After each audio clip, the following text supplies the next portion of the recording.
نحمده ونصلي على رسوله الكريم أما بعد فقد قال الله تعالى في القرآن العظيم في الفرقان المجيد بعد أعوذ بالله من الشيطان الرجيم بفضل بسم الله الرحمن الرحيم ومن يتق الله يجعل له مخرجا ويرزقه من حيث لا يحتسب صدق الله العظيم. الحمد لله. அல்லாஹ்வினுடைய மிக பெரும் கிருபையினால் இன்றைய தினத்தினுடைய தராவீஹ் தொழுகையினை முழுமையாக தொழச் செய்த ரப்புல் ஆலமீனிற்கு எல்லா புகழும் உரித்தாகட்டுமாக. எஞ்சி இருக்கக்கூடிய எல்லா நாட்களிலும் எல்லா வகையான இபாதத்துகளையும் செய்யக்கூடிய தௌஃபீக்கையும் ஆஃபியத்தையும் ரப்புல் ஆலமீன் உங்களுக்கும் எனக்கும் வழங்கி அருள் புரிவானாக. ஆமீன்.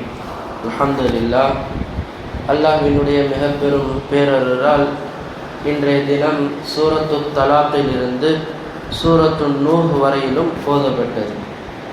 இந்த சூரத்து தலாக்கிலே ரப்புல் ஆலமீன் குடும்பவியல் சம்பந்தமாக குறிப்பாக பெண்களுக்கான மிக முக்கியமான விஷயங்களை பேசுகிறார். எப்படி சூரத்து நிசாவிலே அல்லாஹு தஆலா நிக்காவை குறித்தும் தலாக்கை குறித்தும் இப்படி பல சட்டங்களை பேசுகிறானோ, அதே போல இந்த சூரத்து தலாக்கிலேயும் ரப்புல் ஆலமீன் குடும்பவியல் குறித்து பல செய்திகளை சொல்லுகிறான். சஹாபாக்கள் இந்த சூறாவை பற்றி சொல்லும் போது குர்ஆனில் 2 நிசா சூறாக்கள் இருக்கிறது என்று சொல்லுவாங்க. ஒன்று சூரத்துல் ஆல இம்ரானுக்கு பின்னாடி வரக்கூடிய சூரத்து நிசா, இதுக்கு கபீருன் நிசான்னு சொல்லுவாங்க, பெரிய நிசா சூறான்னு சொல்லுவாங்க. இந்த சூரத்து தலாக்கிற்கு சகீருன் நிசான்னு சொல்லுவாங்க, இது ஒரு சின்ன நிசா சூரா என்பதாக சொல்லப்படும். காரணம் என்ன தெரியுமா? அல்லாஹு தஆலா இந்த சூறால முதல் விஷயத்தை நான் ஞாபகப்படுத்துகிறேன். யார் அல்லாஹ்வை அஞ்சுகிறார்களோ அவர்களுக்கு 5 வகையான நன்மாராயங்கள் கொடுப்பதை பற்றி அல்லாஹ் சொல்கிறான். وَمَنْ يَتَّقِ اللَّهَ يَجْعَلْ لَهُ مَخْرَجًا وَيَرْزُقْهُ مِنْ حَيْثُ لَا يَحْتَسِبُ. யார் அல்லாஹ்வை அஞ்சுகிறாரோ அவர்கள் எதையாவது ஒரு பிரச்சனைகளில் இருந்தால் அதிலிருந்து அல்லாஹ் அவர்களை வெளியேற்றுகிறான். 1. وَيَرْزُقْهُ مِنْ حَيْثُ لَا يَحْتَسِبُ. யார் அல்லாஹ்வை அஞ்சுகிறார்களோ அவர்களுக்கு அறியாத புறத்திலிருந்து ரிஸ்கை வழங்குகிறான். 2. وَمَنْ يَتَّقِ اللَّهَ يَجْعَلْ لَهُ مِنْ أَمْرِهِ يُسْرًا. யார் அல்லாஹ்வை அஞ்சுகிறார்களோ அவர்களுடைய எல்லா காரியங்களையும் அல்லாஹ் லேசாக ஆக்குகிறான். 3. 4வதாக அல்லாஹ் சொல்றான், وَمَنْ يَتَّقِ اللَّهَ يُكَفِّرْ عَنْهُ سَيِّئَاتِ.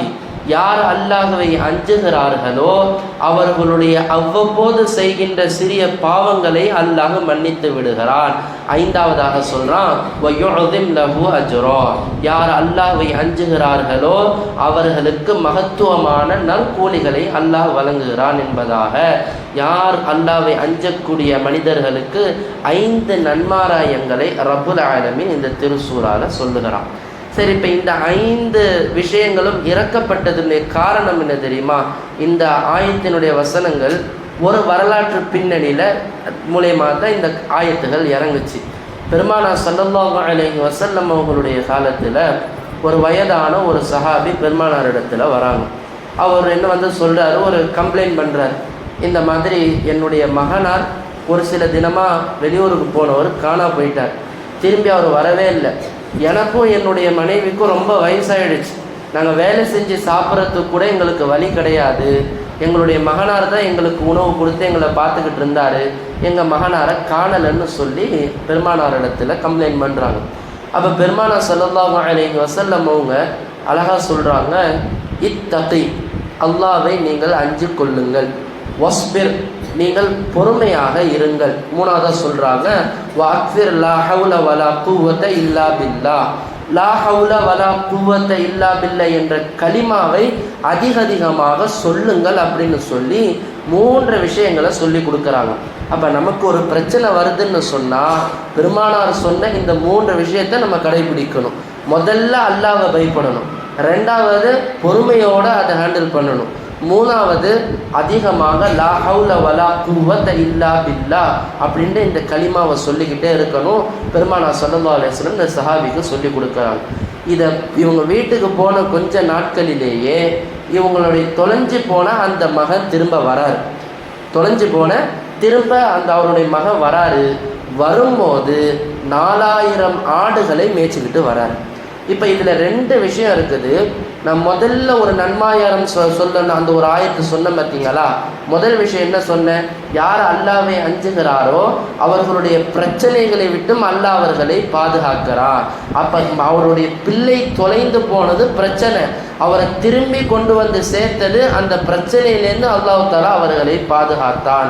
அடுத்த 2வது என்ன சொன்னேன்? வயர்ஸுகுஹு மின் ஹைஸு லா யஹ்தஸிப், அறியாத புறத்திலிருந்து அவர்களுக்கு நாங்கள் ரிஸ்கை கொடுப்போம்.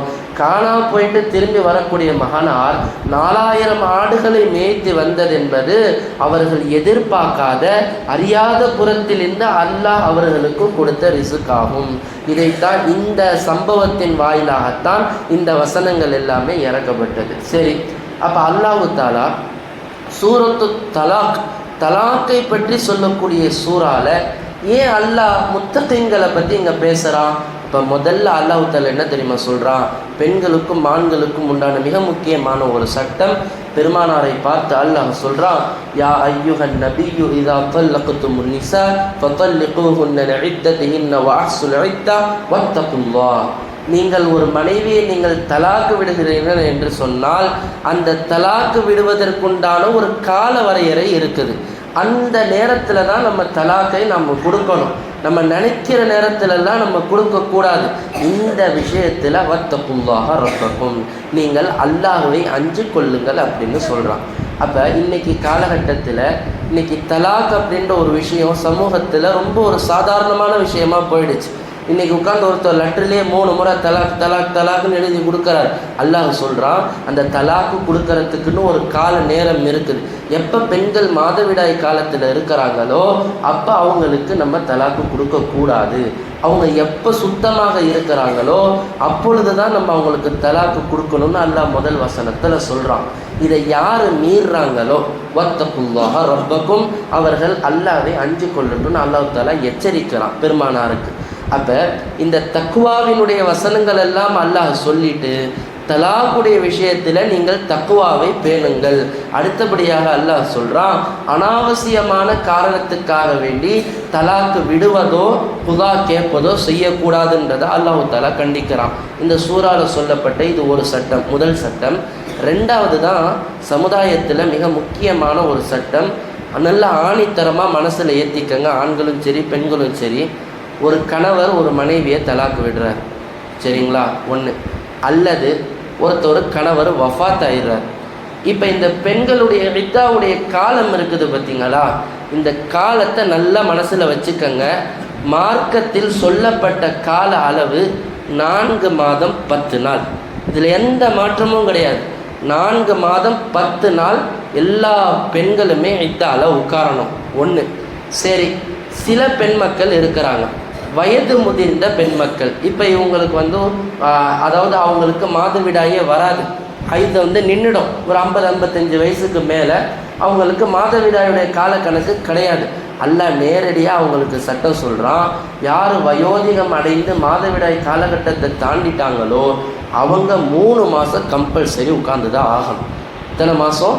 3 மாதம். இப்போ சாதாரணமாக இருக்கக்கூடிய பெண்கள், மாதவிடாய் வரக்கூடிய பெண்கள், அவங்களுடைய கணவர் வஃபாத் ஆகிட்டாலோ அல்ல தலாக் ஆகிட்டாங்கன்னு சொன்னால் 4 மாதம் 10 நாள் வரைக்கும் அவங்க என்ன செய்யக்கூடாது? இத்தா விட்டு வீட்டிலேருந்து வெளியே வரக்கூடாது. அதே மாதிரி வயோதிகம் அடைந்த தாய்மார்கள், வயதான பெண்மணிகள் கணவர் இறந்துட்டாலோ தலாக் ஆகிட்டாலோ 3 மாதம் அவங்க இதால் இருந்து தான் ஆகணும். நான் ஏன் இதை சொல்ல வரேன்னா, இப்போ சமூகத்தில் ஒரு பரவலாக ஒரு கல்ச்சர் ஒன்று பரவிட்டு இருக்குது. 40 நாள் இருந்தால் போதுன்ற மாதிரி ஒரு விஷயம் பரவிட்டு இருக்குது. ஒரு சில்லா உட்காந்து எந்திரிச்சா போதும் அப்படின்ற மாதிரி. இது முழுக்க ஷரியத்திற்கு புறம்பான ஒரு விஷயம். அல்லாஹ் தஆலா இதை சொல்லிட்டு சொல்கிறான், தில்க ஹுதூதுல்லாஹ், இது அல்லாஹ் வைத்த சட்டமாகும். வமை யதஅத்த ஹுதூதல்லாஹ், யார் அல்லாஹ்வினுடைய சட்டத்திற்கு எதிராக மாறு செய்கிறார்களோ லா தத்ரி லஅல்லல்லாஹ யுஹதிஸு பஅத ஸாலிக அம்ரா, அவங்க என்ன செஞ்சாங்க அதுக்கு அல்லாஹ் என்ன பதிலுக்கு அவங்களுக்கு செய்யவான்றதை அவங்க அறிய மாட்டாங்கன்னு அல்லாஹ் எச்சரித்து பேசுகிறான். இதுக்கு எந்த ஹதீஸ் ஆதாரமும் கிடையாது. 40 நாளுக்கு தயவு செஞ்சு இன்றைக்கி உம்மத்தில் இந்த விஷயத்தை நீங்கள் பரப்புங்க. யாராவது இத்தால 1 மாதம் 40 நாள் முடித்து வெளியில் சுற்றிட்டு இருந்தாங்கன்னா போய் சொல்லுங்கள். 3 மாதம் வரைக்கும் கம்பல்சரி இத்தால. இது யாருக்குன்னு சொன்னால் வயோதிக பெண்மக்களுக்கு. மற்ற சாதாரணமாக ஒரு 50 வயசுக்குள்ளே இருக்கிற பெண் மக்கள் யாராவது கணவரை இழந்துட்டாலோ அல்லது தலாக் ஆயிட்டாங்கன்னு சொன்னால் அவங்கள் 4 மாதம் 10 நாள் கம்பல்சரி உட்காரணும். இதுதான் ஷரியத்துடைய சட்டம். சரி, இது இந்த பெண்மணி. இப்போ ஒரு பெண்மணி குழந்தைய சுமந்து இருக்கிறாங்க, மாதவிடாய் காலம் இல்லை, வயிற்றில் குழந்தை இருக்குது. இப்போ இவங்க அவங்களுடைய இத்தா காலம் என்ன? கணவரை இறந்து போயிட்டார் அல்லது தலாக்கு விட்டுட்டார். இப்போ இவங்களுடைய இத்தா காலம் என்னன்னு சொன்னால் அவங்க அந்த குழந்தையை பெற்றெடுக்கிறதோடு அவங்களுடைய இத்தா காலம் முடியுது. இப்போ ஒரு 9 மாதம் இல்லை ஒரு 8 மாதத்தில் கணவர் இறந்துட்டார், 2 மாதத்தில் குழந்தை பிறந்துருச்சுன்னா இதான் முடிஞ்சிருச்சு. இல்லை 9 மாதத்தில் கணவர் இறந்துட்டார், புரியுதுங்களா? 9ஆம் மாதம் முடிஞ்ச இறுதியிலே கணவர் இது குழந்தை பிறந்துருச்சுன்னு சொன்னால் குழந்தை பிறந்ததோடு அவங்களுக்கு இதாவுடைய காலம் முடியுது. இன்னொரு விஷயத்தை நான் நுணுக்கமாக பேசுகிறேன், நல்லா கவனிங்க, ஆழமான செய்தி. அதாவது இத்தான்ற ஒரு விஷயத்தை அல்லாஹ் ஏன் கொண்டு வந்தான்? இந்த இத்தாவுடைய விஷயத்தை அல்லாஹ் ஏன் கொண்டு வந்தான்னு யாருக்காவது தெரியுமா? ஏன் அந்த குழந்தை பிறந்த உடனே இத்தா அவங்களுக்கு முடியுதுன்னு சொல்கிறதுக்கு காரணம் என்ன தெரியுமா? அறிவியல் அன்னைக்கே அல்லாஹ் குர்ஆனில் சொல்லியிருக்கான்னு சொன்னான்னு தெரியுமா? அது இதுதான். இதில் ஒரு விஷயம் இருக்குது. இந்த இத்தான்ற ஒரு விஷயம் என்னன்னு சொன்னால், இப்போ ஒரு பெண்மணி கணவரோடு வாழ்ந்துட்டு இருக்கிறாங்க. இப்போ கணவரோடு வாழும்போது இவங்க உடலுறவில் ஈடுபட்ட ஒரே மாதத்தில் அல்லது ஒரு 15 நாளில் 2 பேருக்கு சண்டை அல்லது கணவர் வஃபாத் ஆயிட்டார். இப்போ இவங்க தலாக்கு விட்டுடுறாங்க மனைவியை. இப்போ மனைவி என்ன செய்கிறாங்க? கணவர்கிட்டேருந்து பிரிஞ்ச அந்த 1 மாத காலத்திலேயே இவங்க வேற ஒருத்தவங்களை நிக்கா முடிக்கிறாங்க. இப்போ வேற ஒருத்தவரை நிக்கா முடிக்கும் போது இப்போ அவங்களோடையும் இப்போ இவங்க உடலுறவு கொள்கிறாங்க. இப்போ இவங்களுக்கு அடுத்த மாதம் என்ன ஆகுது? கர்ப்பம் தரிக்குது. இப்போ இந்த குழந்தை முதல் கணவருக்கு பிறந்த குழந்தையா அல்லது இரண்டாவது கணவருக்கு பிறந்த குழந்தையான்ற சந்தேகம் வந்துடும். அதுக்காக தான் மார்க்கம் என்ன சொல்லுதுன்னு சொன்னால், சராசரியாக இருக்கிற ஒரு பெண்மணி அவங்களுடைய இத்தாவுடைய காலம் 4 மாதம் 10 நாள் எந்த கணக்கில் தெரியுமா வருது? அவங்களுடைய மாதவிடாய் காலம் 3 காலம் முழுவதாக முடிக்கிறது தான் இந்த 4 மாதம் 10 மாதம். அப்போ ஒருத்தர் கணவர் இறந்த உடனே 4 மாதம் 10 நாள் இத்தா உட்கார்ந்தாங்கன்னு சொன்னால் இவங்களுடைய மாத ரத்தப்போக்கு இருக்குது பார்த்தீங்களா, இது 4 மாதம் 10 நாளில் பரிசுத்தம் அடைஞ்சிடும். இதில் அதில் ஏதாவது அசடுகள் இருந்தாலோ அது எல்லாமே வெளியேற்றிடும். இப்போ 4 மாதம் 10 நாட்களுக்கு பிறகு அவங்க நிக்கா முடித்தாங்கன்னு சொன்னால் அவங்க தைரியமாக அப்போ அவங்க உடலுறவு கொள்ளும் போது அவங்களுக்கு தங்கக்கூடிய பிள்ளை இது அந்த கணவருக்கு உண்டான பிள்ளை என்பது தான் உறுதி செய்வதற்காகத்தான் அல்லாஹ் தஆலா இப்படி ஒரு அறிவியல் ரீதியான ஒரு சட்டம்.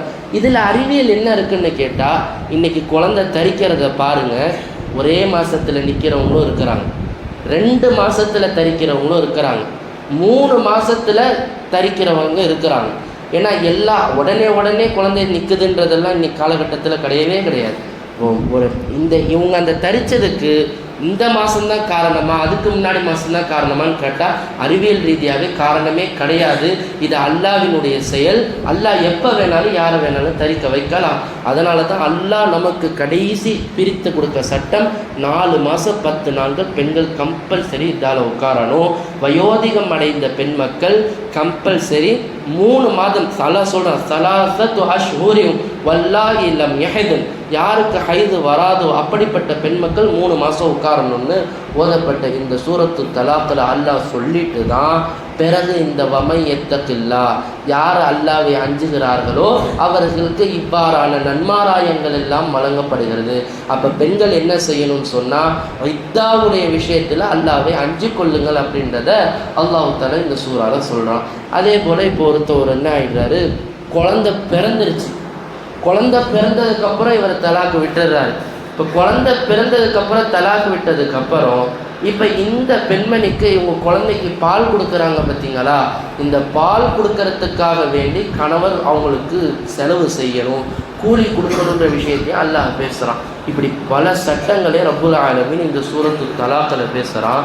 அடுத்தபடியாக சூரத்துல் முல்க் ஓதப்பட்ட மிக ஒரு அற்புதமான ஒரு சூறா, ஒரு சின்ன அமல் நம்மளை மிகப்பெரிய ஒரு அந்தஸ்திற்கு கொண்டு போகக்கூடிய ஒரு சூறா இந்த சூரத்துல் முல்க்.